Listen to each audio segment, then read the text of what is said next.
राधे राधे मित्रों। तो मित्रों, आप लोगों का स्वागत है हमारे YouTube चैनल परदेश बर्ड में। तो मित्रों, आप लोग राधा किशन के अपकमिंग एपिसोड में देखेंगे कि माता देवकी कहती हैं, ये तो तुम्हारे जन्म से पूर्व आभास हो गया था कि तुम इस लोक के नहीं हो, अलौकिक हो। तुम्हारे जन्म से एक दिन पहले मैंने स्वप्न देखा था। और फिर बताती हैं, वासुदेव कहते हैं, रो मत, तुम गर्भवती हो। यदि तुम रोई तो तुम्हारे भीतर पलने वाली संतान को भी कष्ट होगा। और फिर तभी देवकी कहती हैं, तो मेरे ना रोने से ये दुख सुख में परिवर्तित हो सकता है। और कहती हैं, आप खुद सोचिए, 7 संतानें खो दी हैं हमने, और अब ये 8वीं संतान इसको भी मार देगा। हमारे साथ साथ सारे जगत की आशा थी, किंतु ऐसा दुर्भाग्य किसी माता किसी बहन को ना मिले कि उसके सामने उसी की संतान को उसका भाई काल का ग्रास बना देगा। नहीं आर्य नहीं, ऐसे जीवन से तो आत्महत्या भली। और तभी वासुदेव कहते हैं, नहीं देवकी, आत्महत्या घोर पाप है। और फिर तभी देवकी कहती हैं, तो क्या अपनी संतान को अपने सामने विवश होकर मरते देखना पुण्य है।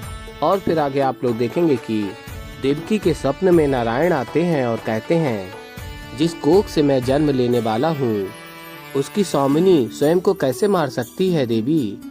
हर माता के दुख का हरण होना है, सकारात्मकता का प्रकाश विश्व में फैलेगा। ये अंतिम आहुति है, सब्र रखिए माता। और फिर तभी देवकी कहती है, नारायण, क्या आप मेरी कोख से जन्म लेंगे। और फिर मित्रों, आप लोग आगे देखेंगे, देवकी वासुदेव से कहती हैं, नारायण की यही इच्छा है, अभी हमारी मृत्यु का समय नहीं आया है। और कहती है, मेरी 8वीं संतान ने मुझे दर्शन दिए और कहा कि आने वाले जीवन के आनंद के लिए हमें इस पीड़ा को, इस कष्ट को अभी सहन करना होगा। और फिर देवकी कहती हैं, अब मुझे विश्वास है कि आकाशवाणी सत्य होगी, मेरी 8वीं संतान ही कंस का वध करेगी। और फिर आगे आप लोग देखेंगे मित्रों, माता देवकी कहती हैं, कितना दिव्य पुत्र पाया है मैंने, किंतु उसकी दिव्यता का तो मैं आनंद ही नहीं उठा पाई।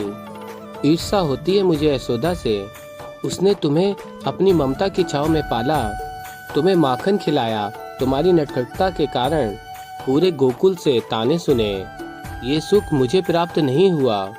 और फिर तभी कृष्ण जी कहते हैं, दुखी मत होइए माते, मैं भी आपको यशोदा मैया की तरह माखन खिलाऊंगा। और फिर आगे आप लोग देखेंगे, कृष्ण जी माता देवकी को अपने हाथों से माखन खिलाते हैं। और फिर तभी माता के नेत्रों में आंसू आ जाते हैं और कृष्ण जी कहते हैं, माता रोइए मत, मैं आंसू ये पोंछ नहीं सकता, आपका मुख बिगड़ जाएगा। और फिर तभी देवकी माता कृष्ण जी को माखन खिलाती हैं। और फिर मित्रों, आप लोग आगे देखेंगे कि असुर गुरु शुक्राचार्य कहते हैं कि हे महामाया, मुझे ज्ञात है काल चक्र के कारण मैं कृष्ण के अंत को स्पष्ट रूप से नहीं जान सकता, किंतु आप उसके अंत का मुझे कोई संकेत तो दे सकती हैं ना। और फिर मित्रों, आप लोग आगे देखेंगे, माता देवकी कहती हैं, आज मेरा मन तृप्त हो गया, क्योंकि मुझे आज वो प्राप्त हुआ है जो मैंने कभी नहीं सोचा था।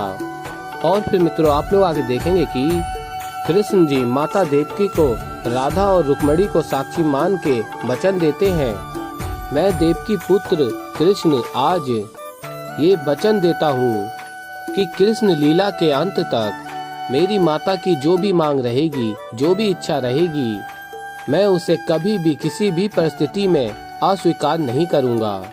और फिर मित्रों, आप लोग आगे देखेंगे कि राधा कृष्ण जी के समक्ष जाती हैं और कहती हैं, कृष्ण, तुमने माता देवकी को ऐसा वचन क्यों दिया। और कहती हैं, वो तो तुम्हारी माता हैं, तुम उन्हें कभी ना नहीं कह पाओगे।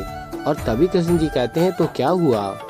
और फिर राधा कहती हैं, वो तो कुछ भी मांग सकती हैं, अपनी मृत्यु भी।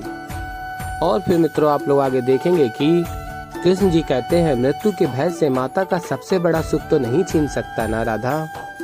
और फिर राधा कहती, कृष्ण, अगर उन्होंने कहा कि तुम मेरे साथ गोलोक लौट जाओ, तब क्या करोगे तुम, क्योंकि एक माँ होने के नाते वो तुम्हारा अंत कभी नहीं देख सकती। और तभी कृष्ण जी कहते हैं, कभी कोई ऐसी बात मेरी माता के समक्ष कहने की सोचना भी मत राधे। एक माता के लिए सोचना भी कि उसके संतान उसके समक्ष प्राण त्याग देगी। और फिर कहते हैं, नहीं राधा, जो भी करना बस ये प्रयास ना करना मेरी माता के समक्ष मेरे अंत के विषय में बात करने का प्रयास कभी मत करना, मेरी तुमसे विनती है। और यदि ऐसा नहीं हुआ तो मेरा एक बदला हुआ रूप तुम देखोगी राधे। और फिर मित्रों आप लोग आगे देखेंगे कि राधा महादेव के समक्ष जाती हैं और कहती है, मैं क्या करूं महादेव, मैं कृष्ण का अंत किसी भी प्रकार नहीं देख सकती। मैं समझती हूं कि उसने जो कुछ भी कहा माँ देवकी के विषय में सोचकर कहा होगा, किंतु क्या मैं कृष्ण के विषय में ना सोचूं? मैं भी तो कृष्ण से प्रेम करती हूँ ना। और कहती है राधा, कर्म की बातें करके कृष्ण ने मेरे हाथ बांध दिए हैं। यदि मेरा देवकी माता से बात करना इतना बुरा है तो वो क्षण कभी आए ही ना जब मुझे माँ देवकी से बात करनी पड़े। मेरा निवेदन स्वीकार कीजिए महादेव, मेरी सहायता कीजिए। और फिर मित्रों आप लोग आगे देखेंगे कि असुर गुरु शुक्राचार्य वन में भ्रमण कर रहे होते हैं और फिर तभी कहते हैं, ब्रह्मांड में अनेक स्थान पर घूमा पर इस वन जैसा नकारात्मक वातावरण आज से पहले मैंने कभी नहीं देखा। और फिर आगे आप लोग देखेंगे असुर गुरु शुक्राचार्य वन में भ्रमण कर रहे होते हैं और कहते हैं, ये पेड़ वन मेरे लिए पूरी तरह से सुरक्षित है। और कहते हैं इस स्थान पे वो सारी नकारात्मक शक्तियां हैं जो कृष्ण को उसके अंत तक ले जा सकती हैं। और फिर मित्रों आप लोग आगे देखेंगे कि राधा कहती है, कृष्ण 100 वर्ष का विरह सहा है। और कहती हैं कि अब ऐसा मन करता है कि इसी प्रकार सदैव तुम मेरा हाथ पकड़े रहो, कभी छोड़कर ना जाओ। और फिर तभी कृष्ण जी कहते हैं, इच्छा तो मेरी भी यही है। और फिर आगे कहते हैं, मैं दुखी हूँ इस बात से कि चाह कर भी मैं ऐसा नहीं कर सकता। और फिर राधा कहती हैं कि ऐसा नहीं है कृष्ण, जिसे प्रेम चाहिए होता है उसे तुम प्रेम देते हो, जिसे सहायता चाहिए होती है उनकी सहायता करते हो।